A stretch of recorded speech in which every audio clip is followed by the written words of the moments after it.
The candles burned like tiny accusations that night. 78 of them clustered on a cake too beautiful for a woman nobody really wanted there. The restaurant glittered with money and pretense, all marble columns and crystal glasses catching light like frozen tears. My daughter had chosen this place deliberately. Somewhere public. Somewhere I could not make a scene.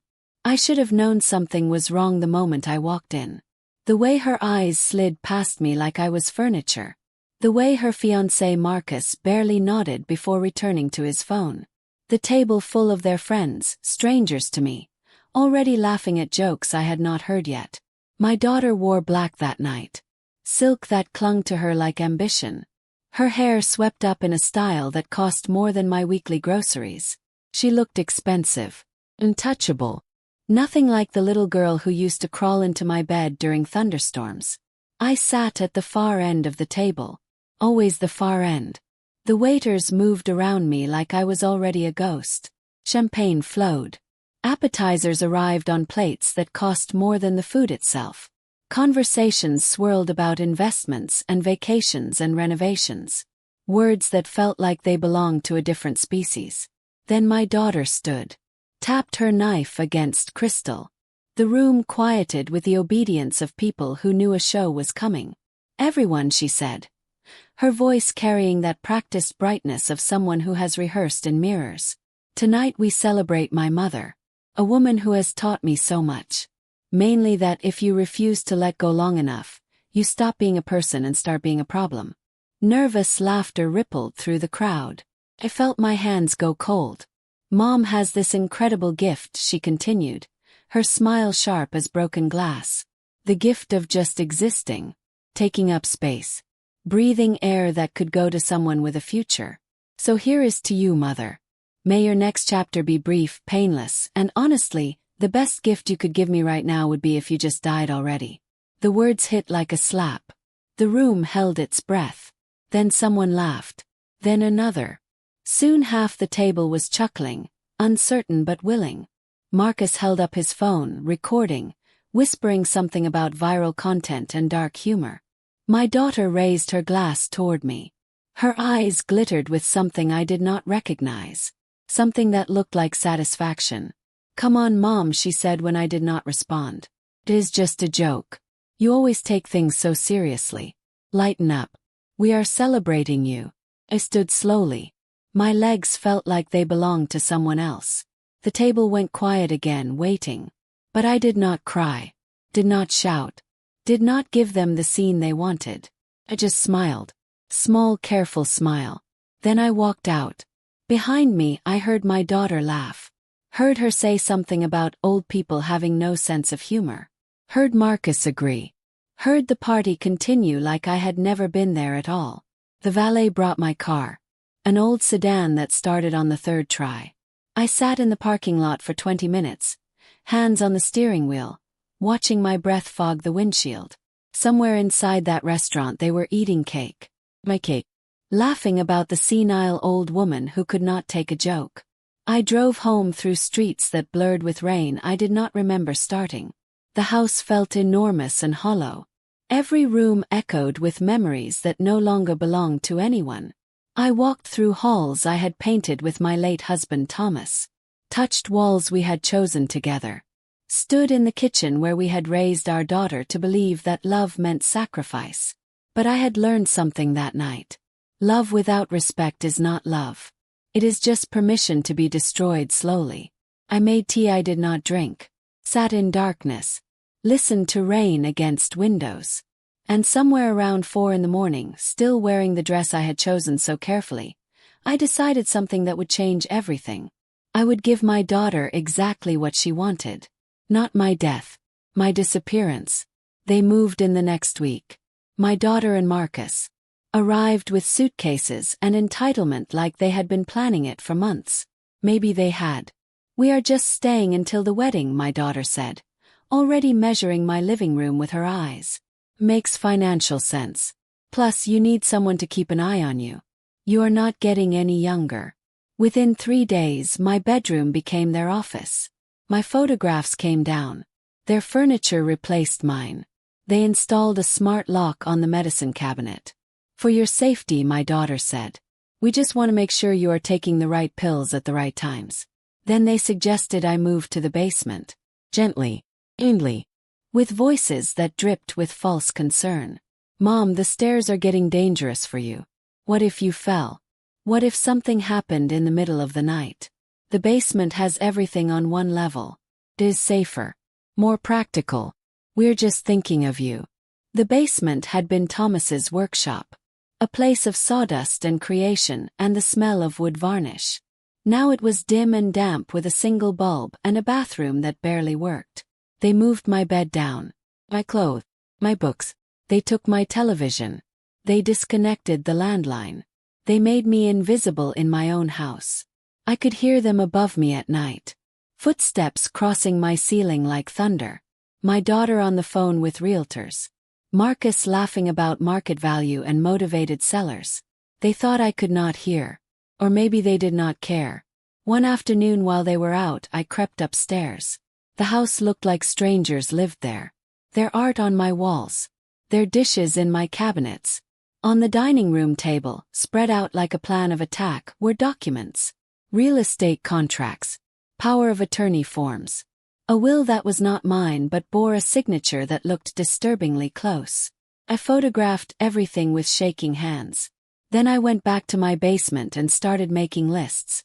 For 3 weeks I played the part they expected. The confused old woman. The burden. I shuffled when they watched. I repeated questions. I let them believe I was fading. Disappearing. Already halfway gone. But every morning before dawn I was planning. The bank manager knew me. Sarah had worked at First Community for 30 years. She looked up when I walked in carrying a folder thick with documents and 3 decades of trust. Mrs. Harrison, she said warmly. What brings you in today? I need to make some changes, I replied. Significant changes. We spent 4 hours in her office. The wedding fund Thomas had established for our daughter. The account had $60,000. Money saved over decades with love and hope and the belief that family meant forever. I want to close it, I said. And open a new account. In my name only. Sarah looked at me carefully. Are you certain, Mrs. Harrison? This is a substantial amount. Your daughter is expecting this for her wedding. My daughter is expecting many things, I replied. Most of them involve me being too old or too stupid or too dead to interfere. I am here to disappoint her. Sarah did not smile, but something shifted in her eyes. Understanding maybe. Or recognition. Paperwork took hours. Every signature felt like reclaiming air. When it was done, the wedding fund no longer existed. In its place was the Margaret Harrison Medical and Freedom Fund. Every dollar belonged to me. Legally. Irrevocably. That word felt like armor. Irrevocably. I went home and packed 1 suitcase. Practical clothes. Medications. The wooden box with Thomas's wedding ring and the letters he wrote me from overseas. 1 photograph of my daughter as a baby. Before greed replaced her heart. I left no note. Notes can be contested. Instead I simply left. Walked out of my own house while they were at a wedding venue. Probably spending money they thought was already theirs. The airport was crowded with people running toward futures they had chosen. I stood in line at the international terminal, passport in hand, feeling lighter with each step. Florence, the ticket agent said, checking my documents. That is quite a journey. Visiting family. No, I replied. Visiting myself. The plane lifted off just after midnight. Below, the city lights spread out like a map of lives being lived. Somewhere down there, my daughter was probably planning centerpieces and seating charts. Tomorrow she would discover I was gone. That discovery would only be the beginning. My daughter found the empty basement on a Thursday. Sarah called me as I sat in a cafe in Florence watching bicycles stream past like a river of freedom. She came in screaming, Sarah said quietly. Demanding to know where you were. Claiming you had lost your mind. I informed her that you were of sound mind when you made your transactions. That everything was legal and voluntary. She threatened to sue. What did you tell her? I asked, stirring sugar into espresso that tasted like possibility. I told her that her mother was not dead. Just done. The video appeared online that afternoon. My daughter, makeup smeared, filming herself in her car. Her voice thick with performed grief. "My mother has abandoned me," she sobbed into the camera. "She stole my wedding fund and disappeared. This woman I have sacrificed for, cared for, loved despite everything. She has betrayed me in the cruelest way possible." The video went viral. Millions of views. Thousands of comments. People taking sides. Some calling me heartless. Others calling her entitled. Then someone found the other video. The one Marcus had filmed at my birthday dinner. The one where my daughter laughed while telling me the best gift I could give her was my death. The internet turned on her like a tide. People dug deeper. Found the real estate listings for my house posted weeks before my departure. Discovered Marcus's posts about being debt-free soon. Uncovered my daughter's forum conversations about convincing elderly parents to sign over assets. The narrative shifted. Suddenly I was not the villain. I was the hero. I watched it all from a distance. From cafes in Florence, and later from a small apartment I rented overlooking the Arno. I watched my daughter's followers abandon her. Watched Marcus quietly disappear from her social media. Watched the wedding venue cancel their reservation. And I felt nothing. Not satisfaction. Not vindication. Just the quiet settling of a debt finally paid. Spring arrived slowly in Italy. I found work teaching English to immigrants at a community center. Women who had fled wars and violence and circumstances beyond their control. We were all refugees in our own ways. One student, an older woman named Amara from Somalia, stayed after class one evening. She handed me a drawing her granddaughter had made. Stick figures holding hands under a yellow sun. "You remind me of my mother," she said in careful English. "Strong when everything says be weak." Those words stayed with me. Strong when everything says be weak. That was exactly what I had learned to be. That night I started writing. Blog. Anonymous at first. I called it What I Learned from Disappearing. I wrote about the birthday dinner. About the basement. About the moment I realized that loving someone does not mean letting them destroy you. I wrote about the difference between sacrifice and surrender. Between honoring your children and erasing yourself for their convenience. I published it expecting maybe 100 readers. By morning it had been shared 50,000 times. The messages flooded in. Other mothers. Other fathers. Elderly people who had been pushed aside by their own families. Stories of basements and attics and garage apartments. Of being told they were burdens. Of watching their children calculate their worth in inheritance timelines. "I am not alone," one woman wrote. "I thought I was the only terrible parent whose children wanted them gone. Thank you for showing me this is about their greed, not my failure." The blog became something bigger than I planned. Posted weekly. Stories from readers alongside my reflections. A father whose son emptied his accounts. A grandmother committed to a nursing home to speed up asset transfer. An elderly couple whose children stopped visiting once the will changed. Each story was different. Each story was the same. By summer the blog had a name. The Disappeared Elders Project. It had contributors from 8 countries. It caught the attention of elder rights organizations and journalists, and eventually lawmakers who had never considered that family exploitation might be the most invisible form of abuse. My daughter kept trying to find me. Hired an investigator who traced me to Florence but lost the trail when I switched to cash. Filed missing person reports that police dismissed once they confirmed I left voluntarily. Tried to have me declared incompetent until bank records showed I had executed complex financial transactions with perfect clarity. Her desperation was documented across social media. Each post more frantic than the last. "She is sick," my daughter insisted. "She needs help. I am trying to save her." But the comment sections no longer believed her.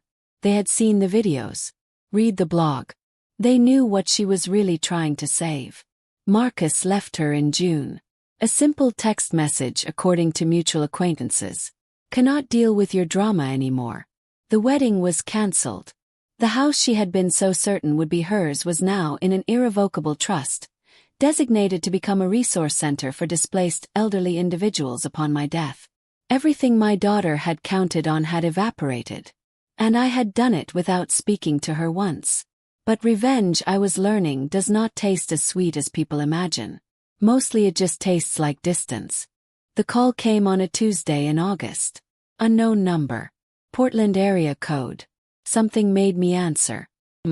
My daughter's voice was different. Muller. Stripped of performance. I am listening, I said. Neither warm nor cold. She cried for 5 minutes while I waited. Finally she spoke in broken fragments. I do not expect forgiveness. I do not deserve it. I just need you to know that I see it now. What I did. What I became. What exactly do you see, I asked. That I treated you like an ATM instead of a person. That I confused loving you with tolerating you until you died. That I became exactly what Dad warned me not to be. Thomas had warned her. I had forgotten that. Or buried it. Unwilling to acknowledge that my husband had seen our daughter's cruelty before I had. Your father loved you very much, I said quietly. But he knew that love without respect is manipulation. No. She exhaled shakily. I do not expect you to come back. I do not expect anything. I just wanted to say I am sorry. And that the blog, your work, it matters. People are listening. Laws are changing. You did something important. We sat in silence. Two women connected by blood and history, and a chasm that might never close. I am not dead, I said finally. I am just living somewhere you cannot reach me. Maybe someday that will change. But not today. I understand, she whispered. I hung up without saying goodbye. Because some relationships do not end cleanly. They just stop bleeding. The foundation grew beyond anything I imagined.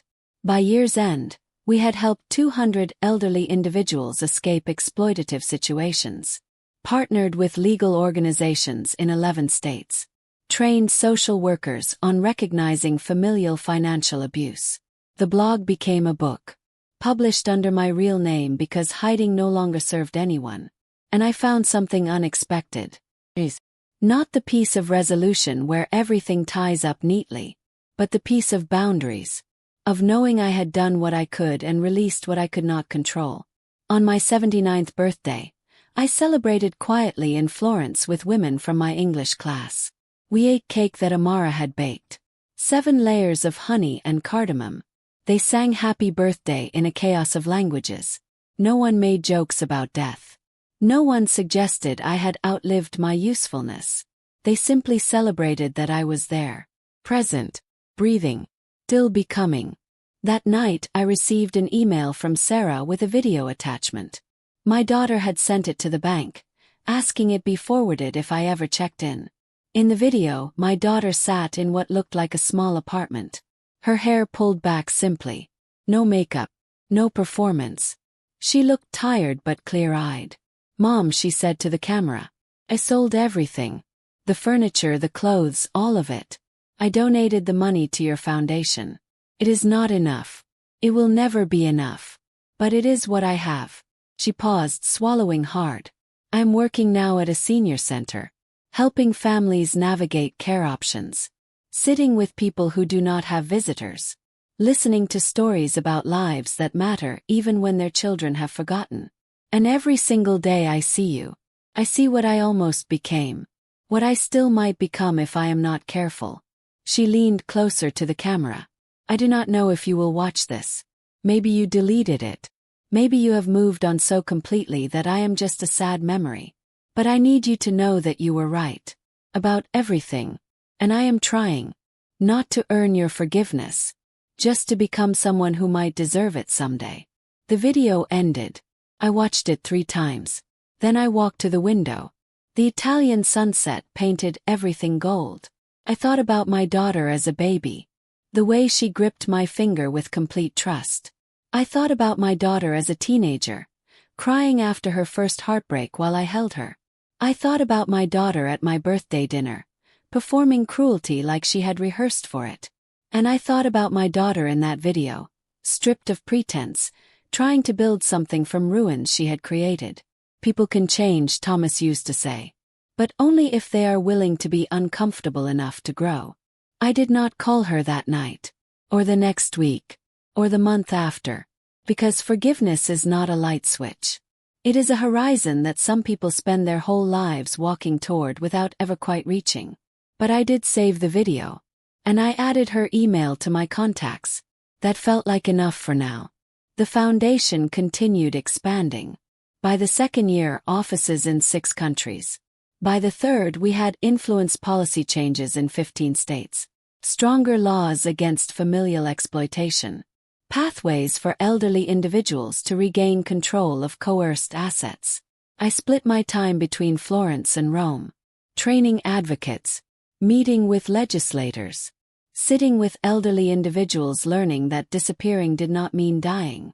It meant shedding the weight of other people's expectations until you remembered how to breathe. On quiet mornings I still wrote. Not for the blog anymore. For myself. Letters to Thomas. Telling him about the work. About the lives being rebuilt. About our daughter who was trying to become someone different. He would be proud, I wrote one morning. Not of what I did to our daughter, but of what I am doing despite her. That distinction matters. Healing should not require someone else's destruction. The letters piled up in a wooden box. Unsent but necessary. Grief and hope look similar from a distance. Both require holding space for someone who is no longer there. In the 4th year, I received a letter from my daughter. Not an email. An actual handwritten letter on paper that had been folded and sealed and carried across an ocean. Dear Mom, it began in her familiar slanted handwriting. I do not know if you will read this, but I needed to try. I have been working at the senior center for 3 years now. Last month I was promoted to director. It is strange running a place designed to honor people I once saw as obstacles. But every day teaches me something. Last week a woman named Dorothy came in, 88 years old, sharp as a knife. Furious because her son tried to sell her car without permission. I helped her file paperwork to stop him. I sat with her while she cried angry tears. Not because she was weak but because someone she loved had betrayed her trust. And I understood. Finally. What I had done to you. Mom, I cannot undo the birthday dinner. I cannot give back the months you spent in the basement. I cannot erase the video or the words or the look on your face when I told you the best gift would be your death. But I can spend the rest of my life making sure other people's daughters do not become what I was. The foundation work you do matters more than you know. You are saving people. You saved yourself. And in some strange way you saved me too. Because watching you disappear taught me that strength is not about holding on. It is about knowing when to let go. I do not expect you to write back. I do not expect reconciliation. I just wanted you to know that I am different now. Not because I want forgiveness, but because you deserved a better daughter and I am trying to become her. With love and sorrow and hope, your daughter. I read the letter sitting in my small kitchen in Florence. Sunlight streaming through windows facing a harbor full of boats heading toward open water. My hands trembled slightly. Not from age but from the weight of words that had taken years to find their shape. I thought about responding. Drafted 6 different letters over the next month. Each one saying something different. Forgiveness. Anger. Hope. Distance. Reconciliation. Goodbye. In the end I sent a postcard. Just a simple image of the Arno at sunset. On the back I wrote 5 words. Keep becoming. I am watching. It was not forgiveness. But it was not condemnation either. It was truth. I was watching. From a distance that felt safe but not infinite. From a place I had built where her voice could not drown out my own. That felt like enough for now. Maybe it would always be enough. Or maybe years from now there would be more to say. But today those 5 words carried all the weight they needed to. I mailed the postcard and went back to work. There were people who needed help. Families to navigate. Laws to change. Lives to reconstruct from the rubble of betrayal. And somewhere across an ocean, a daughter was trying to become someone different. That was her journey, not mine. Mine was about staying disappeared just enough to remember who I was before anyone needed me to be smaller.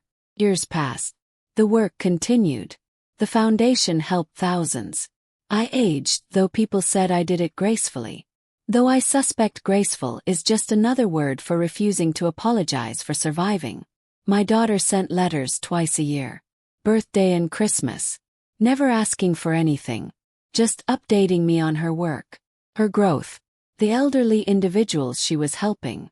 The lessons she was learning. I read every letter and saved them in the wooden box with Thomas's ring and my own unsent notes. We never spoke on the phone again. Never met in person. The distance remained. Comfortable and necessary. A border that protected what was healing. And that was okay. Because some relationships are not meant to be repaired.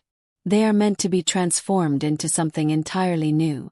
Not mother and daughter in the traditional sense. But two women who once shared a house and now shared a mission. Working parallel lives toward the same horizon. On my 83rd birthday, I received a package from my daughter. Inside was a photograph of the senior center she directed. In the front window hung a sign. The Margaret Harrison Center for Elder Advocacy. Below the photo was a note in her handwriting. You taught me that legacy is not what you leave behind. It is what you build while you are still here. Thank you for disappearing. It was the only way I could finally see you. I placed the photo on my windowsill where the Italian sun could bless it every morning. And I smiled. Not because everything was fixed. But because everything had changed. And sometimes that is the same thing. The foundation celebrated its 10th anniversary last month. We have helped over 15,000 elderly individuals reclaim their autonomy. Influenced legislation in 28 countries. Trained thousands of advocates to recognize and combat familial exploitation. But more than numbers, what matters are the quiet victories. The grandmother who got her house back. The widower who reopened his bank account. The elderly couple who moved out of their son's garage into their own apartment. Each life reclaimed is a small revolution. I am 84 now. My hair white as Mediterranean clouds. My hands shake sometimes. Not from fear but from time doing what time does. I move slower. Think longer. Sleep less soundly. But I am here. Present. Visible. Taking up space in a world that once suggested I should make room by dying. And every morning when I wake in my small apartment overlooking the Arno, I whisper the same words to myself. Today I choose visibility. Today I refuse to be small. Today I remember that disappearing was not about running away. It was about running toward the life I deserved all along. Somewhere across the ocean my daughter is waking too. Running a center that bears my name. Helping people I will never meet. Becoming someone neither of us knew she could be. We are both still here. Both still working. Both still becoming. And that I think is what inheritance really means. Not money or houses or wedding funds. But the work we do to become people worthy of being remembered for more than what we left behind. Thomas was right all those years ago.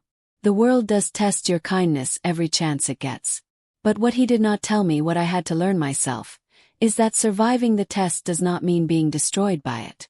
It means disappearing just long enough to remember who you were before someone convinced you to be less. And then reappearing stronger, clearer, taking up every inch of space you have earned. That is not revenge. That is resurrection. And it begins the moment you stop asking permission to exist and start demanding recognition for existing anyway. The best gift I could have given my daughter was not my death. It was my refusal to die. And in that refusal we both found a way to live. The foundation offices in Rome occupied 3 floors of a renovated building near the Colosseum. Every morning I walked past tourists taking photographs of ancient ruins while I worked to prevent modern ones. The irony was not lost on me. Empires fall. Families fall. But sometimes from the rubble something stronger grows. My assistant, a young woman named Julia, had joined us 2 years ago after her own grandmother had been exploited by family members. She understood the mission in her bones. Every case we took was personal to someone on our team. One morning she knocked on my office door holding a folder thick with paperwork. "We have a new case," she said quietly. "It is complicated." "They always are," I replied. The woman's name was Helen, 76 years old.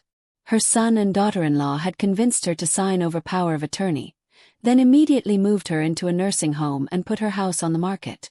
Helen had managed to smuggle out a letter to a former neighbor who contacted us. "Can we help her?" Julia asked. I looked at the documents. The power of attorney had been signed under what appeared to be coercive circumstances. There were text messages, emails, a pattern of psychological manipulation that looked disturbingly familiar. "Yes," I said. "We can help her. Contact Attorney Romano. Tell him we need an emergency hearing. And arrange transportation for Helen. She is coming home." Within a week, Helen was sitting in our conference room, tears streaming down her face as Attorney Romano explained that the power of attorney had been invalidated, that her house was no longer for sale, that she was free to return home if she chose. "How did you know?" Helen asked me afterward, her hands shaking as she held a cup of tea. "How did you know to fight for me when my own children would not?" "Because someone should have fought for me," I replied simply. "And no one did. So now I fight for others." Helen stayed in Italy for 2 weeks, attending our support groups, meeting other survivors, learning that she was not alone. Before she left, she hugged me tightly and whispered, "You gave me back my life." "No," I said gently. "You took it back. I just held the door open." The media attention had grown steadily. International news outlets had started covering our work. Documentary filmmakers wanted to tell our story. Publishers offered book deals. But I was careful about what I accepted. This was not about fame. It was about function. I did agree to one interview. BBC World Service. The journalist was a woman in her 50s named Claire who had done her research. She knew about my birthday dinner, about my daughter, about everything. "Why did you choose to disappear rather than confront?" she asked during the interview. "Because confrontation requires two people willing to hear each other," I replied. My daughter was not willing to hear anything except the sound of money landing in her account. Disappearing was not running away. It was strategic retreat to regroup and rebuild. "And now that you have rebuilt, do you regret the distance between you and your daughter?" Paused, considering. Regret is a complicated word. Do I wish things were different? Do I wish I had done anything differently? Well, I had to choose between being a good mother by her definition, which meant dying conveniently, or being a good person by my own definition, which meant surviving. The interview aired in 40 countries. The response was overwhelming. Donations poured in. Volunteers applied from 6 continents. Other organizations reached out wanting to collaborate. The movement had become bigger than any of us had imagined. But the most unexpected response came from adult children. Hundreds of them. Writing to say they had watched themselves in my daughter's story. That they had been taking their parents for granted. Calculating inheritance. Treating elderly parents like burdens. The letters were raw and honest and painful. One letter stood out. It was from a man named David in Australia. He wrote that he had been pressuring his mother to sell her house and move into a facility so he could access her equity. After seeing our story, he had sat down with his mother and apologized. They had started having real conversations for the first time in years. He thanked me for holding up a mirror he had not wanted to look into. I saved that letter. Because change, real change, does not come from punishment. Comes from recognition. From people seeing themselves clearly enough to choose differently. The seasons turned. Summer faded into autumn. The leaves in Florence turned gold and red, falling like small declarations of impermanence. Nothing lasts forever. Not cruelty. Not pain. Not even distance. My daughter's letters continued arriving like clockwork. Twice a year. Never asking for anything. Just updates on her work at the senior center. Stories about the people she was helping. Small revelations about what she was learning. In one letter she wrote about a man whose daughter had not visited in 3 years. He kept a calendar where he marked each day with an X, counting down to nothing in particular. Just marking time. My daughter had started visiting him every Thursday. Bringing him books from the library. Playing chess. Just sitting. I realized something, she wrote. He was not waiting for his daughter to return. He was waiting to matter to someone. Anyone. And I thought about all the days you waited for me to see you as a person instead of an obstacle. I'm so sorry, Mom. I am so endlessly sorry. I read that letter 3 times. Then I did something I had not done in 5 years. Called her. The phone rang 4 times. I almost hung up. Then her voice, uncertain and small. Hello. It is me, I said. Silence. Then a sharp intake of breath. Another long silence. I could hear her breathing. Could imagine her standing wherever she was. Phone pressed to her ear, probably shaking. I got your letter, I said. The one about the man with the calendar. She made a sound that might have been a sob or a laugh. Mr. Peterson. He passed away last month. I'm sorry. He left me something in his will. Note. Said thank you for reminding me I still exist. He paused. That is all I ever wanted for you, Mom. To remind you that you still existed. But instead I made you feel like you should not. We are not built to hurt the people we love, I said quietly. But sometimes we do it anyway. What matters is what we do after. Whether we keep hurting them or start healing ourselves. Are you healing? She asked. Every day, I replied. Are you? I am trying. We talked for an hour. Not about the past. About the present. She told me about the senior center. About new programs they were developing. About the woman she was dating. A hospice nurse named Claire who had taught her that caring for people was not about obligation but about honor. I told her about the foundation. About Helen and the hundreds of others we had helped. About the legislation we were pushing for. About my small apartment and the view of the river and the women who came for English lessons. Before we hung up, she said something that caught in my throat. I do not expect you to come back, Mom. I know I do not deserve that. But maybe someday if you wanted I could visit. Just for coffee. Just to sit in the same room and remember what it feels like to be mother and daughter without all the weight. Maybe, I said. Someday. It was not a promise. But it was not a rejection either. It was possibility. And sometimes that is enough. Winter came to Italy wrapped in gray clouds and cold rain. The tourists thinned. The streets quieted. I spent more time indoors, working on a new initiative to train healthcare workers on recognizing signs of elder exploitation. One afternoon, Julia brought me an envelope that had arrived by courier. No return address. Just my name written in careful block letters. I opened it to find a check. Made out to the foundation. For $70,000. And a note written on expensive cardstock. Mrs. Harrison, I do not expect this to change anything. But my mother raised me to believe that when you break something valuable, you try to repair it. I broke trust. Broke love. Broke you. Cannot repair those things. But maybe this can help you repair others. The money is from the sale of everything I owned that you and Dad ever gave me. Car. The jewelry. The furniture. All of it. It does not come close to what I took from you. But it is all I have. Your daughter. I sat holding that check for a long time. $70,000. The exact amount that had been in the wedding fund before I transferred it. She had found a way to give it back. Not to me. But to the work. To the mission. To the idea that harm can be transformed into healing if someone is willing to do the work. I called her that evening. She answered on the first ring. I got your check, I said. You do not have to accept it, she replied quickly. I know money does not fix anything. I just needed you to know that I understand now. What you built means more than what I destroyed. I am accepting it, I said. And I am matching it. We will use it to open a new shelter. For elderly individuals who need emergency housing while legal cases are resolved. She was quiet for a moment. What will you call it? I had not thought about it until that moment. But suddenly I knew. The Thomas Harrison House. After your father. He always believed people deserved second chances. Even when they had not earned them yet.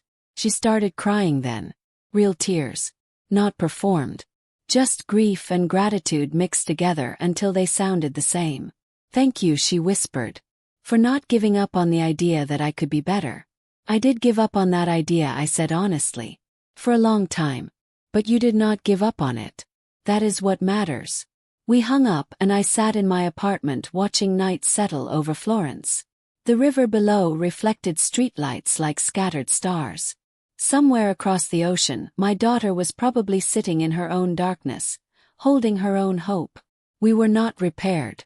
Maybe we never would be. But we were rebuilding. Separately and together. And that was enough. The Thomas Harrison House opened 6 months later. A restored villa on the outskirts of Florence with room for 12 residents.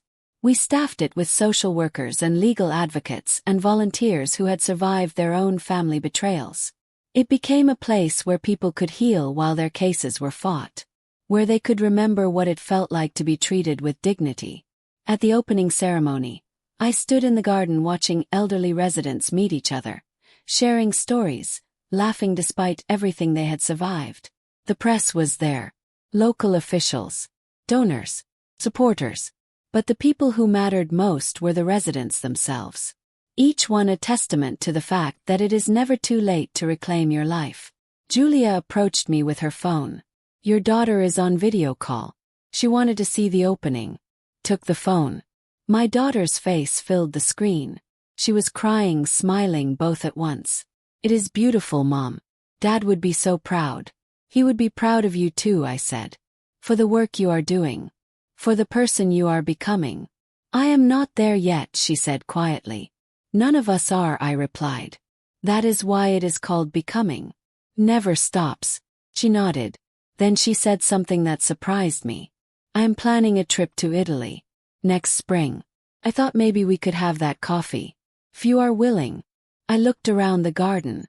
At the residents laughing. At the volunteers serving food. At the life that had been built from the ashes of betrayal. And I realized that healing does not require forgetting. It just requires being willing to imagine something different. "I am willing," I said. We set a date. 6 months away. Enough time for both of us to prepare. Enough time to be nervous and hopeful and terrified. Enough time to remember that courage is not the absence of fear but the decision to try anyway. The months passed quickly. The foundation continued growing. More countries. More cases. More lives reclaimed. I turned 85 surrounded by people who chose to celebrate me not because they had to but because they wanted to. That distinction meant everything. And then it was spring. The day my daughter's plane was supposed to land. I woke early, too nervous to sleep. I changed clothes 3 times. Made coffee I did not drink. Stared at my reflection wondering if she would think I looked older. Wondering if I would recognize her. We had agreed to meet at a small cafe near the Duomo. Neutral ground. Public but not crowded. I arrived 30 minutes early and sat at a table by the window, watching people stream past. Tourists and locals and everyone in between, all living their own complicated stories. Then I saw her, walking slowly, uncertainly, scanning faces until she found mine. She looked different. Older, yes, but also softer somehow. Less armor. More human. She wore simple clothes. Jeans and a sweater. Her hair down and natural. No performance. Just her. She stopped a few feet from the table. We stared at each other across a distance that felt both infinite and insignificant. "Hi, Mom," she said finally. "Hi, sweetheart," I replied. And then she was sitting across from me and we were 2 women in a cafe in Florence ordering coffee and trying to remember how to be mother and daughter without destroying each other in the process. We did not talk about the birthday dinner. We did not relitigate the past. We just talked about the present. She told me about the senior center expansion. About the new programs they had developed. About Claire and their apartment and the dog they had adopted. I told her about the foundation. About the Thomas Harrison House. About the residents and their stories and the small victories that added up to something bigger. At some point she reached across the table and touched my hand. Just briefly. Like she was checking if I was real. "I have thought about this moment for 5 years," she said. "Imagined it 1,000 different ways. But I never imagined it would feel so normal. Like we are just 2 people having coffee." "We are 2 people having coffee," I said. "We are also mother and daughter carrying a complicated history. Both things can be true." She nodded, her eyes filling with tears. "I miss you, Mom. I have missed you every day for 5 years. Even when I did not deserve to. I miss you too, I said honestly. But missing someone and living with them are different things. I am not ready for that. I do not know if I ever will be. I know, she said quickly. I am not asking for that. I am just asking for this. For coffee. For visits maybe if you want. For the chance to be in your life in whatever way you can allow. We can start there, I said. And see what grows. We talked for 3 hours. Until the cafe started filling with lunch customers. Until the waiter gave us polite looks suggesting we should order more or leave. We walked through the streets of Florence together, side by side but not touching, maintaining a respectful distance that felt necessary. Before she left to catch her flight back, she hugged me. A real hug. Tight and desperate and full of everything we had not said. I hugged her back, surprised by how natural it felt. How much I had missed this despite everything. Thank you, she whispered, for giving me another chance. I am not sure that is what this is, I said honestly. But I am willing to find out. She pulled back, wiping her eyes. That is enough. That is more than enough. I watched her walk away toward the taxi stand. Watched her turn back once to wave. Watched until she disappeared into the river of people flowing through the streets. And I felt something I had not expected to feel. Not forgiveness exactly, but the possibility of it. Like a door that had been locked for years had cracked open just enough to let in light. The foundation celebrated its 15th anniversary this year. We have helped over 30,000 elderly individuals across 40 countries. We have influenced legislation in 62 states and provinces. We have trained tens of thousands of advocates. But the number that matters most to me is 12. The number of beds in the Thomas Harrison House that are filled every single night with people learning to reclaim their lives. My daughter visits twice a year now. Spring and fall. We have coffee. We walk through museums. We sit in gardens and talk about everything except the past until eventually the past comes up anyway and we deal with it in small manageable pieces. We are not healed. But we are healing. And that is better than I ever thought possible. She is planning to open a branch of her senior center in Florence. A place where elderly individuals can access resources and community and support. She asked if I would advise. Said yes. Because the work matters more than our history. And maybe doing the work together is its own kind of repair. I am 86 now. My body reminds me daily of time passing. But my mind remains sharp and my purpose remains clear. Every morning I wake up in my apartment overlooking the Arno and I choose visibility. I choose voice. I choose the radical act of existing fully in a world that once suggested I should disappear. And every morning I remember that the best gift I gave my daughter was not my death. It was my refusal to die. My insistence on living fully and purposefully and without apology. Because sometimes the most loving thing you can do for your children is refuse to be destroyed by them. Refuse to disappear. Refuse to be less than you are. That refusal saved my life. And in a strange, unexpected way, it may have saved hers too. Because she had to learn that people are not obstacles or assets. They are humans with dignity and rights and the absolute authority to define their own existence. The lesson cost us both dearly. 5 years of silence. A relationship fractured. Trust shattered. But from those broken pieces we built something new. Not mother and daughter in the traditional sense. But 2 women who share blood and history and now, slowly, carefully, something like respect. Thomas would have been proud. Not of what we lost. But of what we found in the losing. The strength to walk away. The courage to stay gone. The wisdom to allow for the possibility of return without demanding it. Legacy, I have learned, is not what you leave behind when you die. It is what you build while you are still here. The lives you touch. The systems you change. The example you set. My legacy is not the house I almost lost or the money I was expected to hand over. My legacy is the 30,000 people who reclaimed their autonomy. The legislation that protects vulnerable elders. The daughter who learned that love is not possession. That legacy was built from the ashes of betrayal. From the pain of a birthday dinner where I was told my death would be a gift. From the humiliation of being exiled to a basement in my own home. From the fear and anger and determination that drove me to disappear. But disappearing was not the end of my story. It was the beginning. The moment I stopped being who others needed me to be and started being who I needed to be. The moment I chose myself. Not in a selfish way, but in a survival way. In a this is the only life I ever refused to waste to being small way. And now, at 86, I can say with certainty that the best years of my life have been these last 15. The years after I disappeared. The years I spent building instead of diminishing. Creating instead of surrendering. Living instead of merely existing.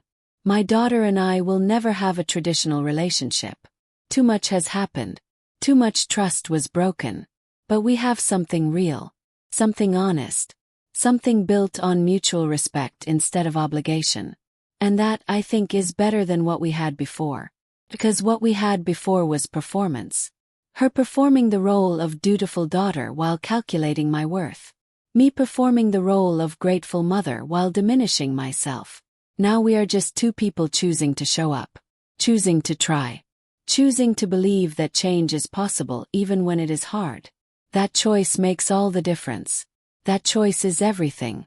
The sun is setting over Florence as I write this. The river below has turned golden. The bells are ringing from a dozen churches. Tourists are taking photographs. Locals are heading home. And I am here, present, visible, taking up space. Refusing to apologize for surviving. This is my story. Not the story of how my daughter wished me dead. But the story of how I chose to live. How I transformed betrayal into purpose. How I built a legacy from the rubble of a relationship. How I learned that disappearing can be the most powerful form of presence. If you are reading this and you are being diminished by someone who should love you, please know this. You do not have to stay. You do not have to shrink. You do not have to apologize for taking up space. You can disappear. You can rebuild. You can refuse to be small. And if you are reading this and you recognize yourself in my daughter, please know this too. Change is possible. But only if you are willing to do the uncomfortable work of looking at yourself clearly. Of acknowledging harm. Of transforming guilt into action. Of becoming someone different than who you have been. My daughter did that work. Took years. Cost her everything she thought she wanted. But she did it. And now she helps others. Now she builds instead of destroys. Now she honors people instead of erasing them. That transformation gives me hope. Not just for us, but for all the families navigating the complicated territory of aging and dependence and the ways we hurt each other when we are scared. There is another way. Better way. A way that honors dignity and autonomy and the radical notion that elderly people are still people. Still deserving of respect. Still entitled to make their own choices. Still valuable beyond their assets. That is what the Foundation teaches. That is what the Thomas Harrison House demonstrates every day. That is what my story illustrates. You can refuse to be erased. You can disappear on your own terms. You can rebuild. You can insist on visibility. You can demand respect. You can choose yourself without guilt. And that choice, that radical act of self-preservation, might be the most loving thing you ever do. Not just for yourself, but for the people who need to learn that you are not theirs to erase. That love requires respect. That family is not ownership. The best gift I could have given my daughter was not my death. It was my refusal to die quietly. My insistence on living loudly. My determination to matter on my own terms. And in refusing to die for her convenience, I taught her how to live with integrity. How to honor people. How to transform harm into healing. That lesson took years to learn. Cost us both dearly. But it was worth it. Because now we both know what it means to choose dignity. To choose respect. Choose life. And that knowledge, that hard-won wisdom, is the real inheritance. Not money. Not property. Not convenience. But the understanding that every person has the right to exist fully until their very last breath. That is the gift. That is the legacy. That is the story. I disappeared to find myself. And in finding myself, I gave my daughter permission to find herself too. To become someone different. Someone better. Someone worthy of the love she had taken for granted. We are both still becoming. both still learning, both still growing. And that is exactly as it should be. 'Cause life is not about arriving. It is about the journey, about the choices we make, about refusing to be small when the world demands it, about insisting on visibility when invisibility would be easier. Chose visibility, chose voice, chose life. And that choice echoes forward into everything I build. Every person I help, every system I change, every example I set. That is my story. That is my truth. That is my gift to anyone who needs to hear it. You can disappear. You can rebuild. You can refuse to die. You can insist on mattering. You can choose yourself. You can live. And that living, that radical insistence on existence, changes everything.